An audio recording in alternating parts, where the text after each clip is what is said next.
హైదరాబాద్ లో పర్యటించిన రవాణా శాఖ మంత్రి పొన్నం ప్రభాకర్ ఆర్టీసీ కార్మికుల సమ్మె అంశంపై స్పందించారు. ఆర్టీసీ కార్మికులతో చర్చలకు సిద్ధమన్నారు. సంస్థ పరిరక్షణ, కార్మికుల సంక్షేమం, ప్రయాణికుల సౌకర్యంపైనే ఆర్టీసీ నడుస్తుందని చెప్పారు.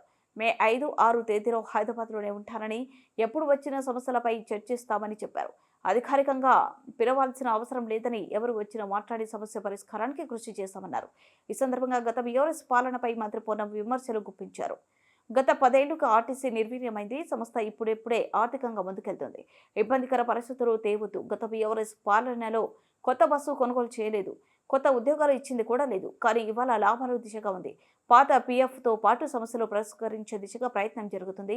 కార్మికుల సమ్మెకు వెళ్లకపోవడం మంచిది. 9 నుండి మహిళలకు ఉచితంగా బస్సు ఇచ్చేటువంటి సందర్భంలో ఈ సౌకర్యం వల్ల తెలంగాణ వ్యాప్తంగా అక్కా చెల్లెలందరికీ అనేక రకాలుగా ఉపయోగపడతా ఉంది.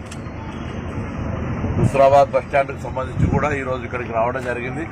ప్రయాణికులను యోగక్షేమాలు అడిగినప్పుడు వాళ్ళంతా కూడా సంతోషంగా అన్ని రకాల సర్వీసెస్ ఉపయోగించుకుంటామని చెప్పినారు. కొంత ఆర్టీసీ నా కుటుంబ సభ్యులు, ఆర్టీసీ మంత్రిగా వాళ్ళ యొక్క యోగక్షేమాలు అడిగినప్పుడు కూడా కొంత మహిళలకు సంబంధించి 50 సంవత్సరాల పైబడినటువంటి వాళ్ళ కొంత స్పెషల్ ఆపర్చునిటీలకు సంబంధించి చెప్తా ఉన్నారు.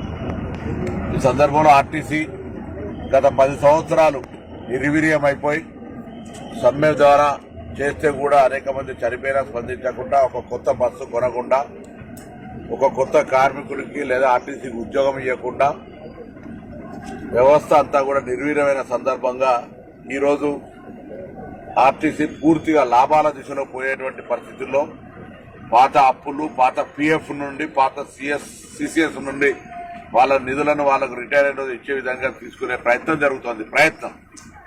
ఇటువంటి సందర్భంలో కొంత సమ్మెకు అనేటువంటి మాట చెప్తున్నటువంటి సందర్భంలో గౌరవ ముఖ్యమంత్రి గారు మొన్న స్పష్టంగా చెప్పినారు, ఈ ప్రభుత్వం ప్రజాపాలన ప్రభుత్వం, ఏదైనా చర్చ ద్వారా, సమస్య ద్వారా పరిష్కారం చేయడానికి సిద్ధంగా ఉన్నాం. మీరు మా మంత్రి గారు ఎప్పుడైనా కలవచ్చు, మీకు సమస్య పరిష్కారానికి సంబంధించినటువంటి మార్గం తలుపులు తెరుచున్నాయని చెప్పి వాళ్ళు కూడా కొంతమంది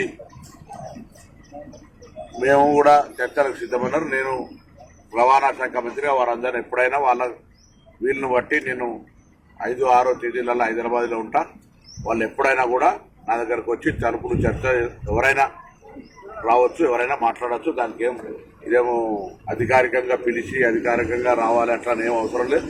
సమస్య ఉంటే ఇంతకుముందు కూడా మేము పిఎఫ్ ఇచ్చినాం, మేము వాళ్ళకు సంబంధించినటువంటి డిఏడిఏలకు సంబంధించి, డిఏపిఎఫ్కు సంబంధించి, బాండ్స్కు సంబంధించి, కారుణ్య నియామకాలకు సంబంధించి మా యొక్క ముఖ్య ఉద్దేశం, ఈ ప్రజాపాలన రేవంత్ రెడ్డి గారి నాయకత్వంలో మా ముఖ్య ఉద్దేశం ప్రజా రవాణా వ్యవస్థ బాగుండాలి.